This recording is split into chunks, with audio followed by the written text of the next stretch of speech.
Right, good morning, everybody. This is going to be episode 9. We're going to do a part 1 and a part 2. We're going to talk about some stuff we need to do to the Freightliner dump truck kit that we're going to address today. And later on, towards the evening, I'll film part 2 and show you guys the end results, whatever those results turn out to be. We're going to have two interesting little pop-up, I won't call them surprises, but pop-up things come up in this video. Everything's going to be kind of quick and fast. Not going to be spend too long here. So we already talked in that what we got to do as far as the gap. Addressing this large gap, I acquired the correct fuel tank. Addressing, we already took care of the height issue here. The cab has been lowered, although right now it's sitting a little bit too lower. It's tilted to one side, so it's not going to sit that low. We addressed the opening of that corner there, which I could probably clean up a little bit better. And what we're going to do today is address the issue of raising the cab overhang so it could clear the cab and you could move the bed this way, resulting in closing that gap there. In order to do that, we're going to have to get into some cutting. And I want to talk about that a little bit more carefully because it is important, especially the safety part of it. And I'm going to talk, that's going to be a little pop-up surprise after we cover what we got to cover here. Number one, what I want to cover is thank you, Miss Flatbed Red, for letting me use portions of your video. But I do want to give credit where credit is due, and that is I mispronounced the owner of the Consolidated Freightways cab over, and that would not be. I'm sorry. The rig belongs to Landon Durant. It's his 1973 Consolidated Freightways Freightliner cab over unit.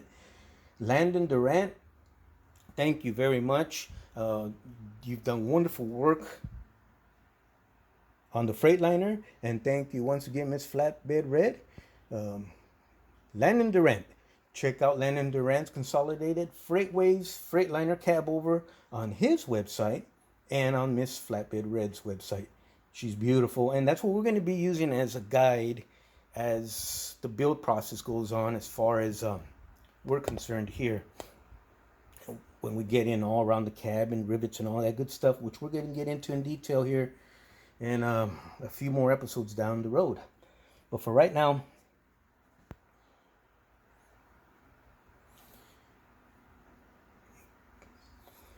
what we're going to do is we're going to actually cut the front bulkhead, which extends from way at the top all the way to the bottom, all the way across from the bottom across the bottom and up again on the other side.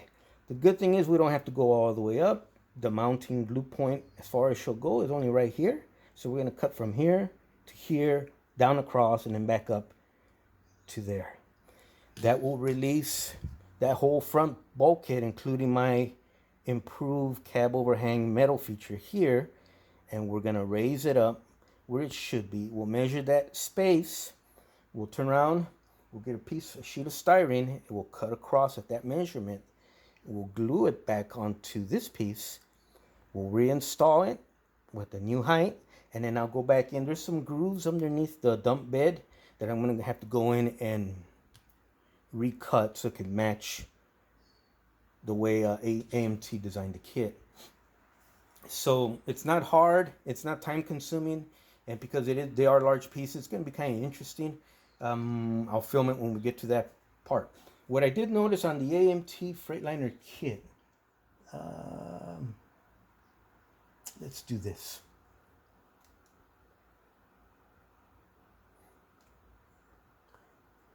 In the last video, I kept mentioning that I was going to show what I was talking about as far as the Freightliner. Did I lose my thing? Hold on. No, here it comes.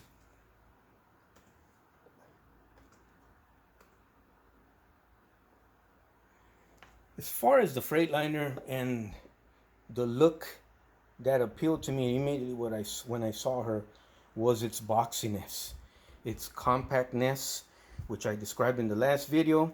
So even though my rig here on the workbench looks correct and pretty cool, it's actually not for what I'm achieving.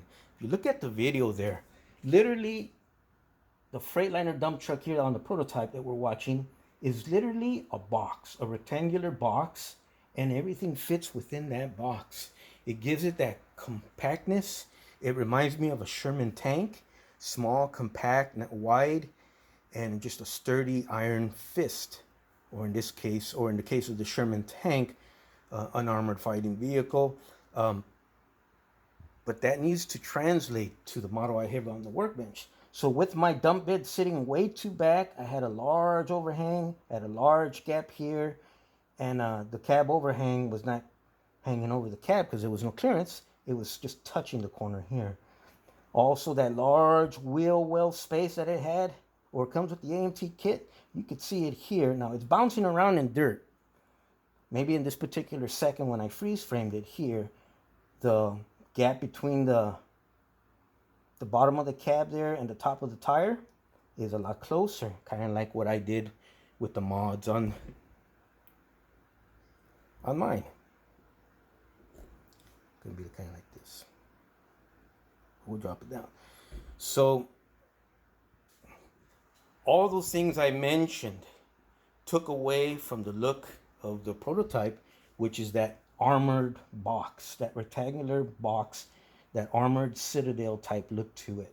That compactness just gave it that cute factor. It looks cute. Big stubby old gal running around all rust bucket with a Detroit diesel, no less. Just looks cute. And that's not what we have in terms of what I came up with. So I was gonna have to address those issues. They're very easy to fix. We already figured out how to lower our cab. We already figured out how we're gonna move the dump bed this way. And the dump bed's gonna have to go up slightly. The cab had to go down slightly. The overhang will come up over here. And then when you saw in that last video, when I'll do it right now, when you correct those issues, look at the look you get. There's that compactness. There's that cute factor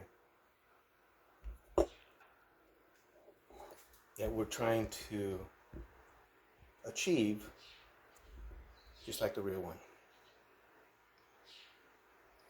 Long-winded explanation, I know. But let's get back to the fun here. What I noticed in the video of the prototype, our prototype we're copying, is it has pieces of wood on this, broken off on this corner, this corner, this corner, and this corner. So that tells you at one time this particular dump bed had wooden slats or boards installed along the top on both ends to extend the height. You could put more stuff in theoretically, but basically it's to keep stuff from falling off. And you see that in railroad gondolas, flat cars, trucks on the road, stuff like that. So I went upstairs in my model railroad parts storage area where I haven't touched in years and years, and I found a piece of wood. It's already been stained, and I said, you know what, this will work perfect, and I love the stain feature. So I went ahead and cut a piece off, similar to the pieces that are on our prototype, and I only did one just for experimentation. I didn't want a clean cut, so I kind of scribed, then snapped it off with some pliers. So it gave me a tore, ripped end there, because that's what happened on the real deal. These things were probably torn off over time, and the only portions that remain are the portions that actually were bolted onto the steel, which would be the corner pieces. And we'll simulate that here by putting a couple of rivets or bolts in here, give you that look. But let me show you what I'm talking about. Here is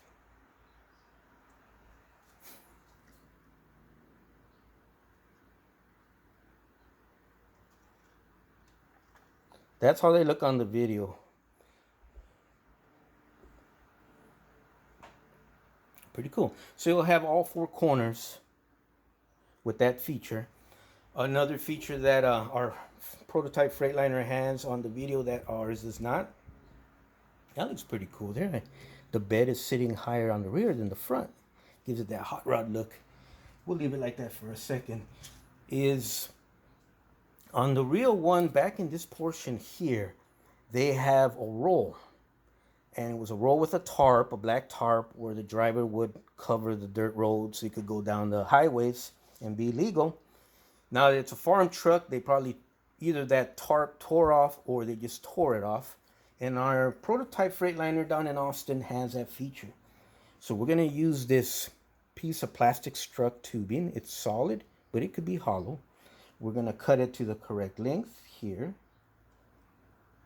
And to simulate, because you could see tatters of it on the video.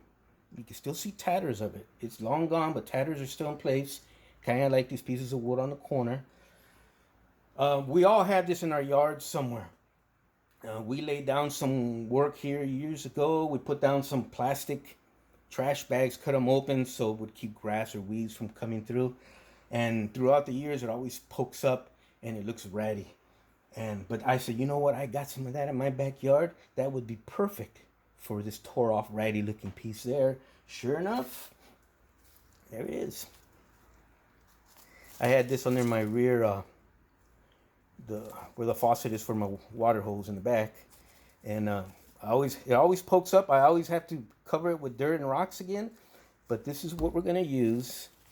It's got that worn look. It's tattered. That's what we'll use. We'll wrap it around this tubing slightly, and we'll cut it, and we'll just glue it in place there. We'll do that at the very end, after the model's been painted and weathered. Let me see what else we're gonna cover. Pretty much that's about it. Now, okay, I think I know what we gotta do. You guys check out the truck real quick while I look for a video here on my laptop.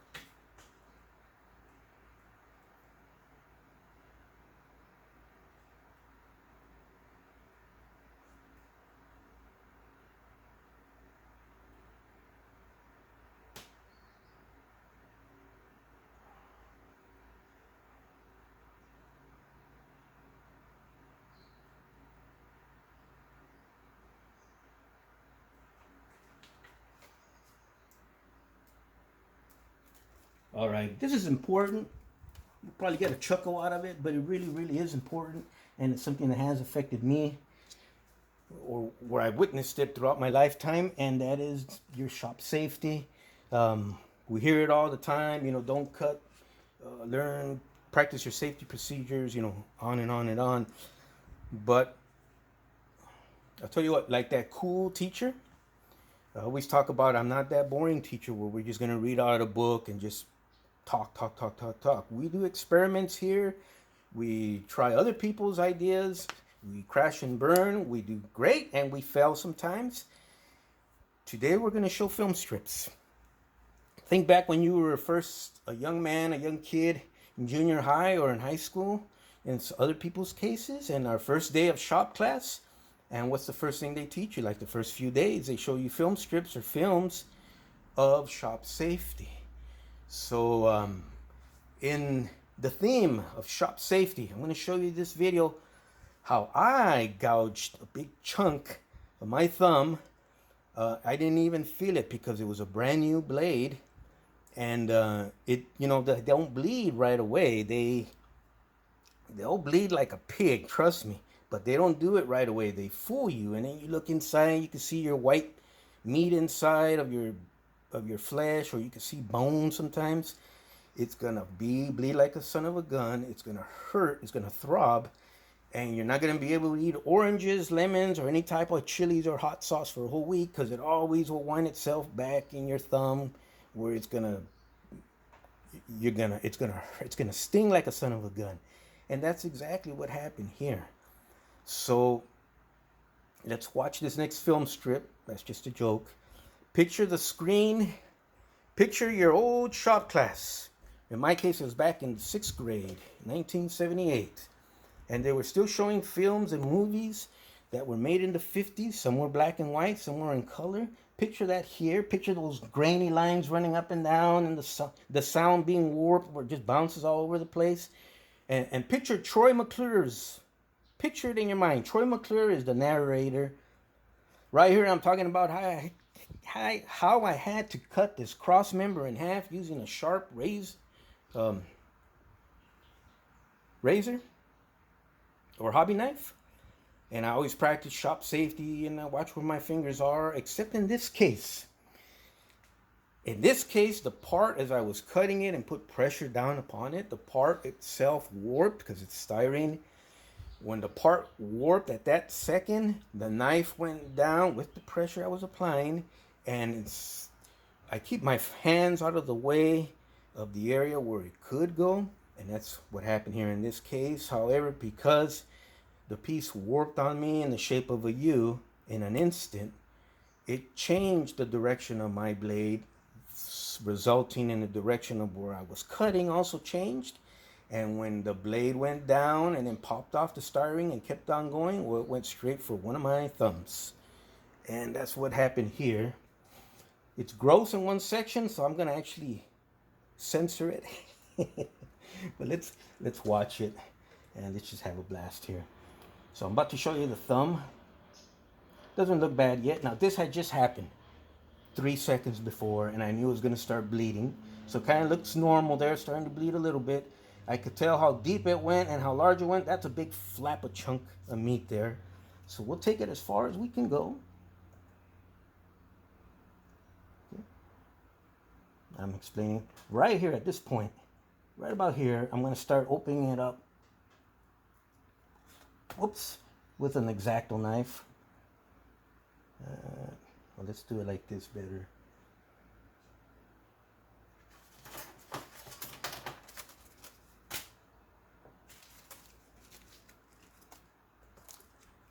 I'm actually opening up, lifting up the flap of skin to show you guys. And I'll show you guys down in there. You see the blood, and you could see my DNA makeup. You see all my ancestors' DNA makeup through there. So, accidents do happen. They happen every day. They even happen here with me, someone who's been experienced doing this for years and years and years. So, why wouldn't it happen to you? We're going to be talking about cutting using sharp hobby knives right now. So definitely, yeah. There you go. By the way, that was over a week ago, about a week and a half ago, and she's healed up all right.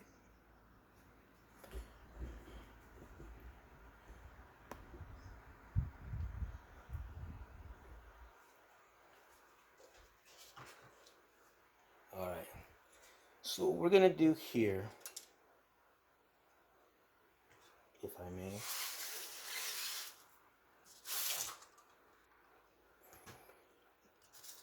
We're going to cut. Usually I use a knife, a longer razor blade, the kind you'll find in a box cutter. I didn't have any today, so I'm just going to use this brand new, super sharp, brand new. So that'll cut you real good. We're gonna do some cuts just to show you guys. And we're gonna do this second little surprise. The first one was the video strip. Now it's this one. Remember, I'm the cool teacher. We're gonna do experiments here. There is no crash and burn here because we are using something very, very sharp. I'm taking it very, very seriously. So I pre-planned everything, and I already cut the second side. So we're just gonna work on one side. And if you're gonna attempt something like this,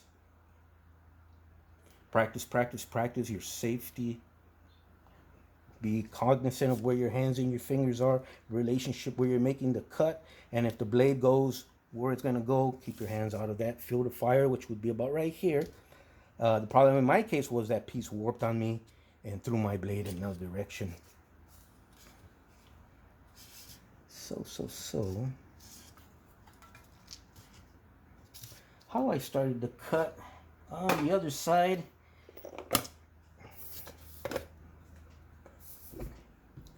So make sure my hands or fingers don't get in the way. And I'm actually standing for this where I should be sitting, but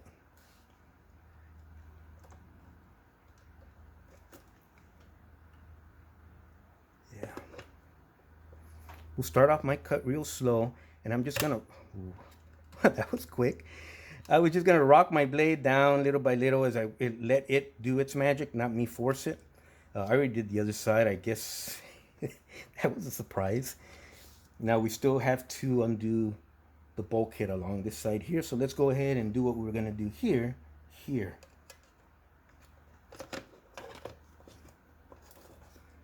All right.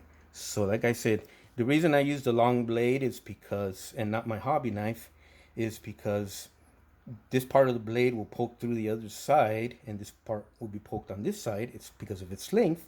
So it allows me to rest this side of the blade along that bulkhead there, or any bulkhead on this side, and keeps my blade straight, so my cut goes straight. If I'm just cutting in the air like this, sometimes you make those crooked cuts. That's the only reason I'm using a long blade, is to use it as a guide to press against the bulkhead and keep my cuts straight. I'm doing that right now. You can't tell, but right now it's only this part being resting against the inside of that bulkhead. As I make the cut and move downward, it'll move more.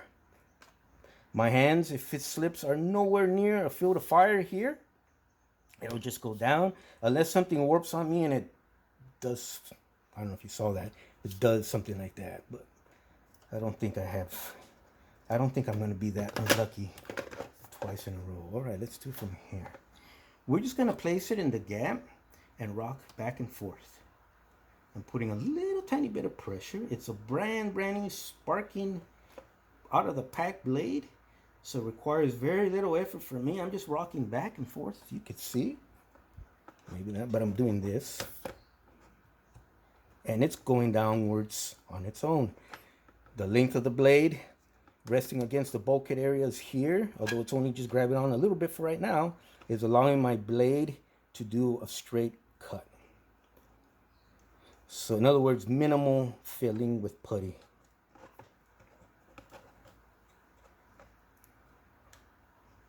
Now I'm doing it at an outward angle because I want you guys to see the rocking back and forth motion. Let the blade do its thing. That whole section is about to get loose right now. See, now my blade went too deep. I'm losing the handle on it. But you see how far it went in? That's resting against the inside of that bulkhead, allowing me to make a straight cut. Let me pull my blade up. There we go. I'm just rocking back and forth. The blade slips, it's going to go that way, where no fingers are.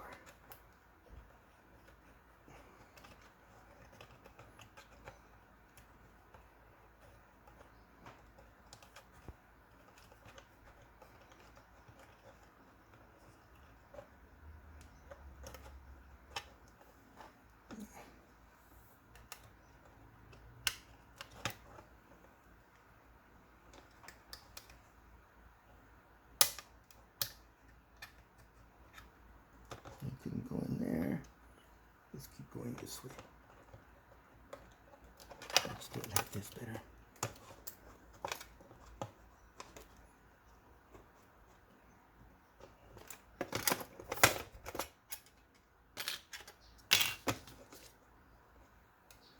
Okay, there's no way to do it unless I cover the viewfinder right now. Bear with me, I apologize for that, but I don't want to do anything crazy. I don't want to break the styrene or cut my fingers. Get my thumb out of the way there. We're almost there.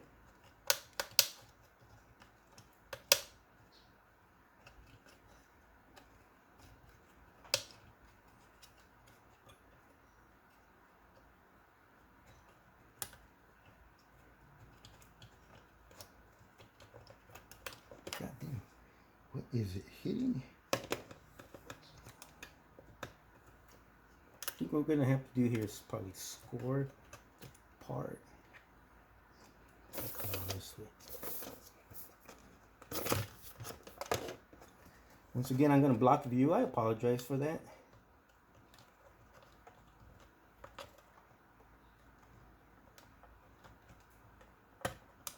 There we go.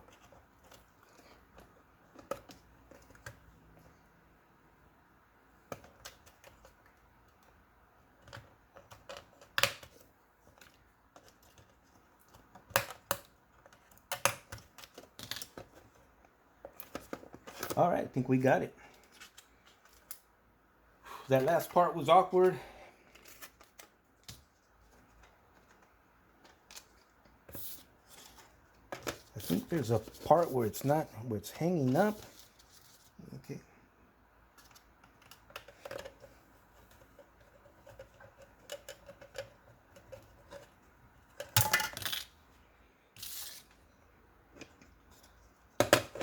Now, when you ask, or if you ask, why didn't I use my Dremel tool or a saw? Your saw, no matter how thin, your Dremel tool, no matter how thin the cutting wheel is going to be, will take out material. I did not want to lose any material, or as minimal as possible, because I still want to keep the same dimensions on this, and I don't want to use putty. I'm tired of using that stuff. But as you could see, came out as one piece, which is what I was going for. A razor blade, you will not lose any material. It all gets kind of smashed to each end, gets deformed slightly, but nothing wrong with that. That's why I did it that way, and that's why I wanted to talk about shop safety. So we'll extend this with a piece of styrene here so it could raise my overhang right about, well, here, let me show you in the truck. This video is just about done here, where I think we're going to run out of time. So let's prep this up so it looks all nice and pretty.